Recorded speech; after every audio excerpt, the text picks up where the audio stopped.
É um prazer celebrar os 190 anos do Observatório Nacional e, no momento de celebração desse importante evento, me vem à cabeça o eclipse de Sobral de 1919, que teve a participação de praticamente o fundador do Observatório Nacional, ou um dos seus grandes nomes, que é o professor Henrique Morizzi.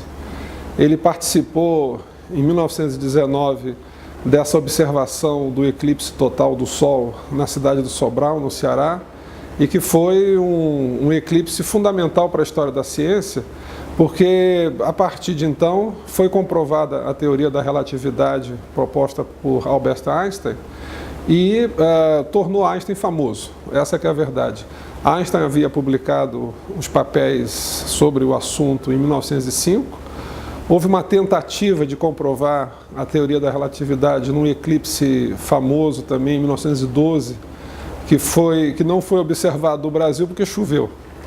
E a missão inglesa, liderada por Arthur Eddington, esteve também no Brasil nessa época.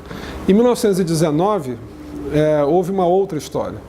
Eddington foi para a Guiné Equatorial observar a passagem desse eclipse, né?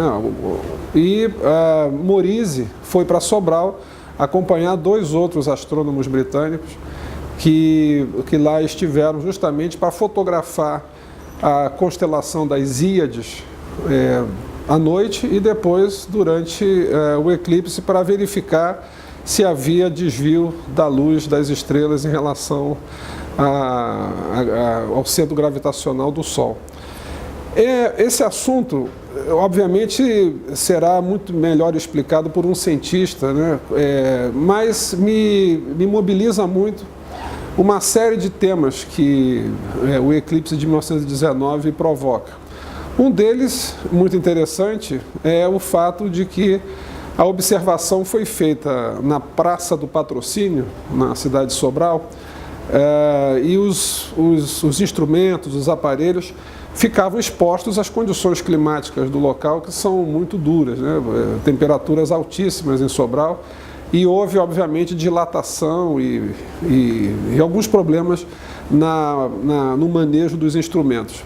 Isso depois veio a ser corrigido pelo principal astrônomo britânico, Arthur Eddington, e existe um consenso entre os cientistas de que Eddington estava tão convencido da teoria de Albert Einstein que ele teria manejado alguns números da dilatação para que a teoria ficasse plenamente provada. Então, esse é um aspecto muito interessante, como que o Sol tropical interferiu na observação perfeita do eclipse.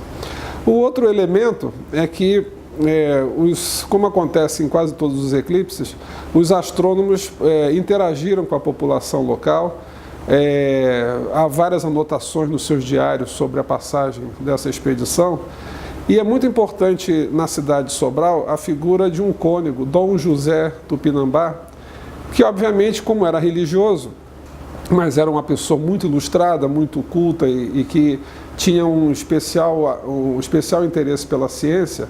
Dom José Tupinambá escrevia no jornal local, saudando a presença da missão britânica, né, acompanhada por Henrique Morizzi, mas sempre lembrando que nada daquilo que estava sendo feito eliminava a hipótese da existência de Deus. Então essa era uma tônica também da época dos artigos do Dom José Tupinambá sobre o eclipse, né? Bom, esse conjunto dos erros que foram corrigidos nas chapas por Eddington, o debate religioso e a própria novidade da teoria da relatividade ser comprovada dessa maneira, também está num conjunto de outros problemas que são muito interessantes conhecer. Por exemplo, a questão de que o principal líder, né, o líder da expedição científica, Arthur Eddington, ele era um homem também religioso, ele era um Quaker, ele era, como tal, um pacifista e que tinha negado ir à guerra de 14 a 18.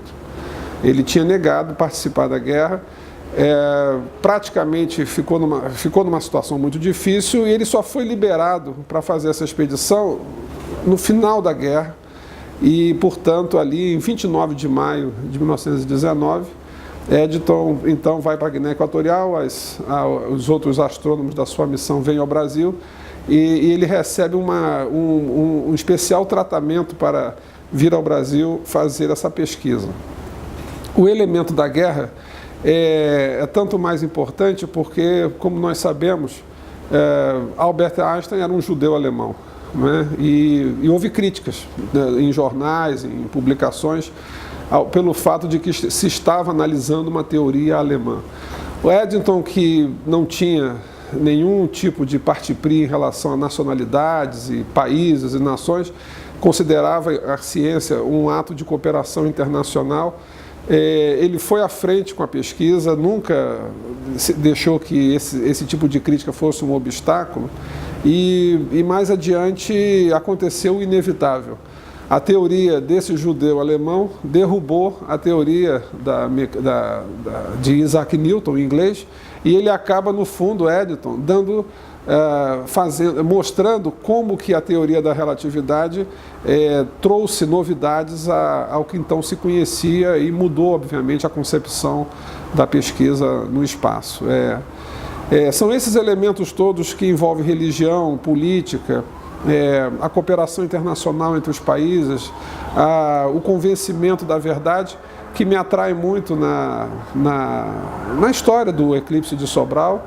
E, mais uma vez, eu parabenizo todos aqueles que estiveram no Observatório Nacional envolvidos nesse grande evento para a ciência e para a humanidade.